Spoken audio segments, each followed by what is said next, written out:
آپ ذرا اندازہ لگائیں کہ کیا زمانہ آ گیا ہے کہ ہم تو ماضی کے اس دور یزید کو کوستے ہیں کہ اس بدبخت کو سلعین کو ذرا بھی خیال نہ آیا۔ اس نے حضور نبی کریم صلی اللہ علیہ وآلہ وسلم کی ذات مبارکہ کا بھی پاس نہ رکھا اور نواس رسول صلی اللہ علیہ وآلہ وسلم کو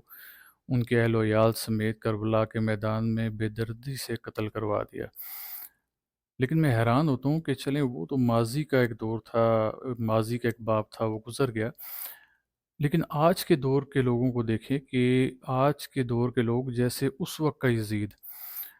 کلمہ پڑھنے کے باوجود اس کلمے کی آڑ میں لا الہ الا اللہ محمد رسول اللہ کہنے کی آڑ میں بھی اس نے نواز رسول صلی اللہ علیہ وآلہ وسلم کا قتل کر دیا۔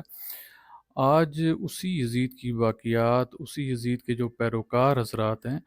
وہ دیکھیں کہ ہر ممکن کوشش کر رہے ہیں کہ کسی طور ہم یہ ثابت کر دیں کہ یہ کربلا والا واقعہ رونما ہوا ہی نہیں۔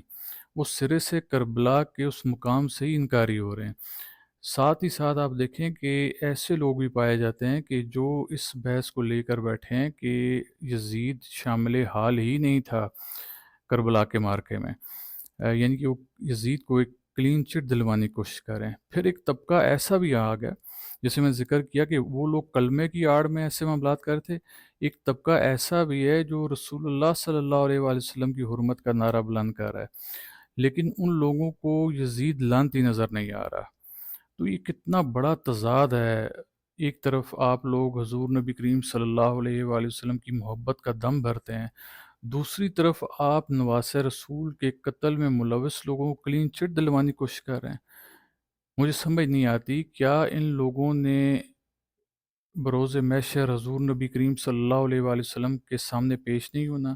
یہ کیا منہ لے کر جائیں گے کہ یا رسول اللہ، جن لوگوں نے آپ کے نواسے کو شہید کیا، بے دردی سے قتل کیا،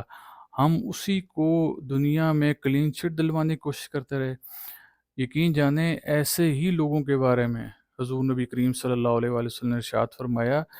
کہ تم میں سے کوئی شخص جو نماز پڑھ رہا ہو باجماعت مقام ابراہیم اور حجر اسود کے درمیان روزے سے ہو، ان تمام معاملات کے باوجود بھی اگر وہ مرے اور اس حالت میں مرے کہ اس کے دل میں رائی برابر بھی میرے اہل بیت سے متعلق بغض ہو تو سیدھا جہنم میں جائے گا۔ تو انہیں چاہیے کہ ان باتوں پر غور کریں،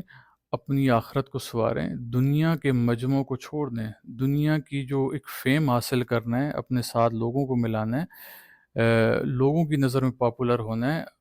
اپنی دنیا کو بچانے کے چکر میں اپنی آخرت کو برباد مت کریں۔